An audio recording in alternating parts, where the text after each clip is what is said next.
শীতকাল এলে সবার ঘরে ঘরে পিঠাপুলির একটা উৎসব লেগে যায়। আমরা সারা বছর অপেক্ষা করি এই দিনটির জন্য, কবে শীতকাল আসবে, তারপর আমরা পিঠাপুলি উৎসব করব। আসসালামু আলাইকুম সবাইকে। আজ আমি আপনাদের কাছে নিয়ে এসেছি দুধ পুলি পিঠার রেসিপি। আমি পিঠা বানানোর জন্য এখানে চালের গুঁড়ো নিয়ে নিয়েছি। লবণ দিয়ে চালের গুঁড়ো মিক্স করার পর এতে অল্প অল্প করে ফুটন্ত গরম পানি ঢেলে দিতে হবে। খুব অল্প করে গরম পানিগুলো মিক্স করে নেড়েচেড়ে মাখাতে হবে। কয়েকটি ধাপ আছে, সেগুলো ভালোভাবে ফলো করলেই আপনারা এই পিঠাটা সুন্দরভাবে বাসায় নিজেরা তৈরি করতে পারবেন। পিঠার ডোটা একটু সময় নিয়ে ভালো করে মেখে নিতে হবে। পিঠার ডোটা সুন্দর হলে পিঠাটাও খুব সুন্দর হয়। আপনারা চেষ্টা করবেন একটু সময় নিয়ে পিঠার ডোটা তৈরি করার জন্য। ভালো করে গরম পানি দেওয়ার পর কাঠি দিয়ে মিক্স করে নিচ্ছি। তারপর অল্প সহনীয় তাপমাত্রা এলে আমরা হাত দিয়ে খুব ভালোভাবে মেখে নিতে হবে। আপনারা চাইলে চুলায় কড়াই বসিয়ে এই ডোটা তৈরি করতে পারেন। কেউ কেউ পানি ঢেলে তৈরি করে, কেউ কড়াইয়ের মধ্যে চুলার উপর রেখেই তৈরি করতে পারে।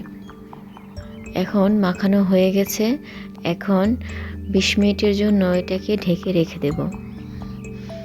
তারপর আমরা নারকেলের পুরটা তৈরি করার জন্য চলে যাব। একটি হাঁড়িতে নারকেল কুচি দেওয়া হয়েছে এবং এতে গুড় দিতে হবে। গুড় দেওয়ার পর গুড়টা আপনাদের ইচ্ছে অনুযায়ী দিবেন, কে কতটুকু মিষ্টি খেতে পছন্দ করেন। কথায় আছে যত গুড় তত মিঠা। গুড়টা আপনাদের স্বাদ অনুযায়ী দিতে পারেন, অল্প একটু লবণ দিতে পারেন। ভালো করে নেড়ে চেড়ে দেওয়ার পর নারকেল থেকে একটু পানি বের হবে। কিছুক্ষণ নেড়ে চেড়ে রান্না করতে হবে। এই সময় একটু পানি বের হবে, পানিটা শুকিয়ে যাওয়া পর্যন্ত আমরা রান্না করব।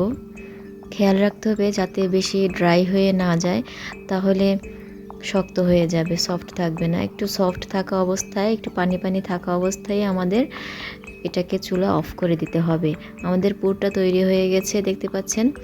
এরকম অবস্থায় চুলাটা অফ করে দিতে হবে। এখন আমরা পিঠা তৈরিতে চলে গিয়েছি। ছোট ছোট অল্প বলের মতো বানিয়ে এখন হাতে টিপে টিপে আঙুল দিয়ে একটা রুটির মতো তৈরি করে ভিতরে নারকেলের পুর দিয়ে সাইডে এরকম দেখতে পাচ্ছেন পেঁচিয়ে পেঁচিয়ে আপনারা পুলি পিঠাগুলো তৈরি করে নিতে পারেন। ডিজাইনটা আপনাদের ইচ্ছে মতো করতে পারেন।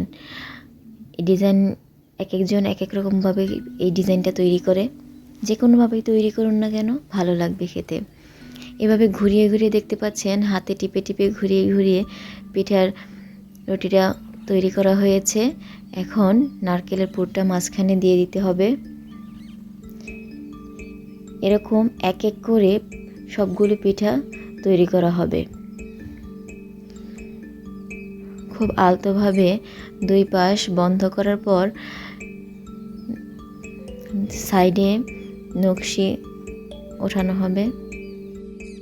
আপনাদের যদি আমার রেসিপিগুলো ভালো লেগে থাকে, তাহলে এমন ঘরোয়া সহজ রেসিপি পেতে অবশ্যই আমার চ্যানেলটিকে একটি লাইক দিবেন, সাবস্ক্রাইব করে আমার পাশে থাকবেন, কমেন্টসে জানাবেন কেমন হলো। কারণ আপনাদের একটি লাইক আমার মধ্যে অনেক উৎসাহ যোগায় নতুন নতুন রেসিপি নিয়ে আসতে। এই যে একটি একটি করে দেখতে পাচ্ছেন পিঠাগুলো তৈরি হয়ে যাচ্ছে। এখন পিঠাগুলো তৈরি হওয়ার পর আমি পিঠার দুধটা রেডি করার জন্য চলে যাব। এখানে আমি গরুর দুধ একটি হাঁড়িতে নিয়ে নিয়েছি। গরুর দুধটা ফুটে আসার পর এতে কয়েকটা গরম মশলা দিয়ে দিচ্ছি। তারপর খুব ভালো করে নেড়েচেড়ে কিছুক্ষণ জাল করে নিতে হবে। 1 চিমটি সামান্য পরিমাণ লবণ দিয়ে দিতে হবে। অনেকেই মিষ্টিতে লবণ খায় না, এটা আপনাদের স্বাদ অনুযায়ী দিতে পারেন। দুধের মধ্যে পরিমাণ মতো গুড় দিয়ে নেড়ে চেড়ে জাল করে নিচ্ছি। দেখতে পাচ্ছেন দুধের কালারটা একটু অন্যরকম হয়ে গেছে। দুধগুলো খুব ভালো করে ফুটতে শুরু করেছে। এখন দেখতে পাচ্ছেন আমার সবগুলো পিঠা তৈরি হয়ে গেছে। পিঠাগুলো এক এক করে এরকম ফুটন্ত দুধের মধ্যে দিয়ে দেব। অবশ্যই খেয়াল রাখতে হবে এমন ফুটতে থাকা দুধের মধ্যে দিতে হবে। এক এক করে পিঠাগুলো দেওয়ার পর খুব আস্তে আস্তে করে নাড়াচাড়ার মধ্যে রাখতে হবে। বেশি জোরে নাড়াচাড়া করলে পিঠাগুলো ভেঙে যাওয়ার সম্ভাবনা আছে। পিঠেগুলো খানিকক্ষণ জাল দেওয়ার পর এতে অল্প পরিমাণ চালের গুঁড়ো গলিয়ে নিতে হবে পানি দিয়ে। তারপর দুধের মধ্যে দিয়ে নেড়েচেড়ে জাল করে নিতে হবে। অনেকটা জাল হয়ে গেছে, পিঠা প্রায় তৈরি শেষের দিকে। আপনারা ইচ্ছা করলে এতে কিশমিশ ব্যবহার করতে পারেন আপনাদের স্বাদ অনুযায়ী, কিন্তু আমি যে প্রসেসটা দেখিয়েছি সম্পূর্ণ ঘরোয়াভাবে সহজভাবে, এভাবে করলেও খেতে কিন্তু দারুণ লাগে। কেউ কেউ কনডেন্স মিল্ক ব্যবহার করে, এটা দিলেও চলবে না দিলেও চলবে। পিঠেগুলো তৈরি হয়ে গেছে, দেখতে পাচ্ছেন সবগুলো পিঠে কত সুন্দর লাগছে। দুধ পুলি পিঠে তৈরি হয়ে গেল। পিঠেগুলো খেতে অসাধারণ লেগেছে।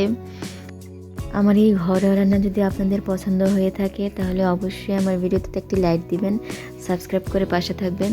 ধন্যবাদ সবাইকে।